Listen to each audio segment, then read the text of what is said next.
Hello everybody, it's Nikki Gordon-Bloomfield here from Transport Evolved, and this is Sparky, our 2002 RAV4 EV. Now, if you've been following the Transport Evolved YouTube channel for more than about 4 or 5 months, you'll know that Sparky was donated to us earlier this year as a non-running car. She used to live in Southern California in the desert, and she's one of about 350 RAV4 EVs that survived the crusher in the early noughties at the hands of Toyota, GM and all those other car companies who lobbied the California Air Resources Board to end its zero emission mandate, take back all of the leased electric cars that were roaming the streets of California and crush them.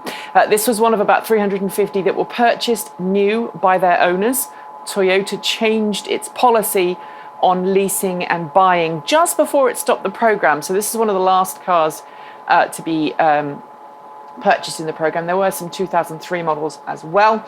And this car is living on the Transport Evolved fleet. Now, the noise you're hearing behind me is the charging unit. There's one on the wall there. It's called a small paddle inductive charging system. This is the other end of it that goes into the car, into this slot here. It's completely inductive.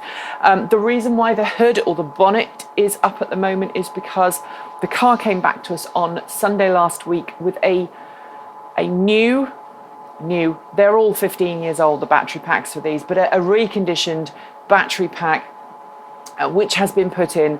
The batteries are not fully balanced yet, so last night I had to discharge this car completely until it turned itself off, and I had to disconnect the 12-volt battery so the car would just turn itself off and when the battery was low.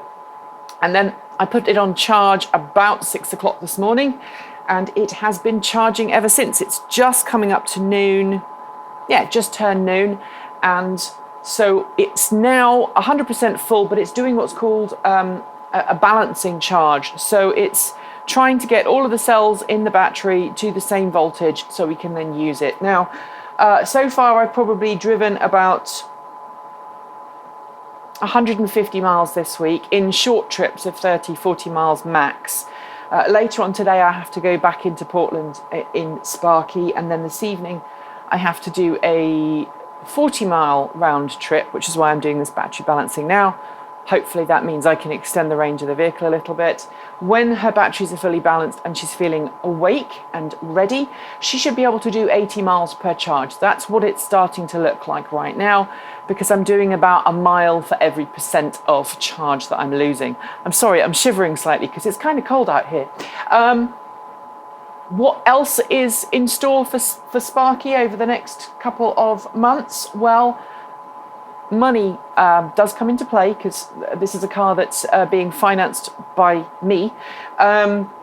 She needs some new headlights, she needs a new bumper, and she needs a service. The service obviously comes first. We're going to do some work on the front brakes. I'm happy to work on pretty much any system in a car with the exception of brakes. My argument is, I don't like brake fluid. It's not very nice to work with. And also, brakes make your car stop. So I'd rather have somebody else do the brakes than not. And that's because I had an incident way back in my past with classic cars and brakes, which I don't want to repeat. I've also got to put a new windshield on because the windshield has been sand damaged over the past 14 years or so.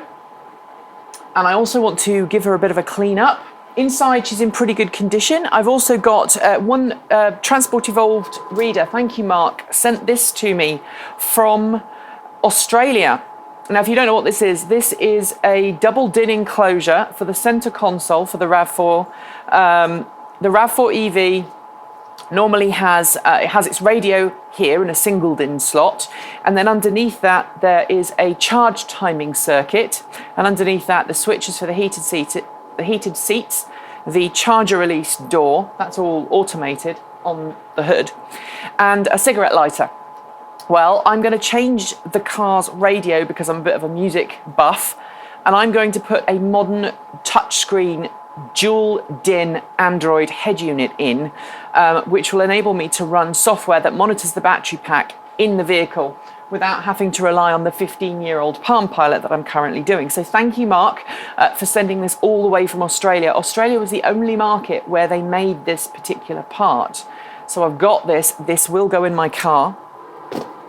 And then I'm just going to drive her. So I've recently put on some Nokian WRG3 SUV tires, which are all weather tires, not all season, all weather. They are snowflake tires. They've got the snowflake symbol on them. So when the car has slightly more range, I'll be taking it into some of the more snowy parts of Oregon, up Mount Hood, for example, and putting those through their paces. There is a competition coming very shortly.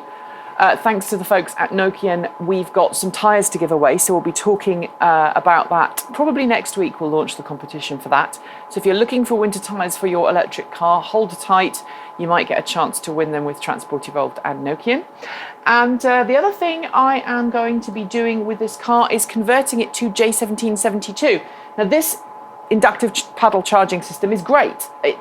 There are cars that still use it, mainly RAV4 EVs. I think they're the only ones actually in existence that still use these. These chargers, however, don't exist in Oregon. There are some in California still, because that's where the car was used and sold and leased. But these chargers are becoming quite old, quite temperamental, and they're also massive. I mean, the unit that sits on the wall is big and heavy. And what I want to do is to convert it so that it works with a 240 volt J1772 connector, which, as you will see, recognize these are the things that you get with the Nissan Leaf, etc., etc. So there's a guy who's developed a dual charger solution. You have to take this lovely ridged RAV4 EV top panel off, unfortunately, and then we'll put two chargers, two 3 kilowatt chargers in parallel, and we'll take this out and put a regular J1772 charging socket just there. I know it will lose some of its originality, but we are not looking to have a trailer queen. We're looking to have a reliable, practical electric vehicle. That also costs a little bit of money, and I will be saving up for that. But I've just been invited to become a motorcycle instructor with Ride Oregon. So I'm considering that as a weekend job, way of bringing in some extra cash, and hopefully that will fund that conversion, obviously alongside your kind donations at patreon.com/Transport Evolved, because that is currently my only source of income and my main job. That's pretty much all I have to say about the RAV4 EV and the staff car update. I know lots of you have been asking for questions. She's alive, she's driving, and the world is a happy place. Thanks for watching, and I will see you soon. Keep evolving.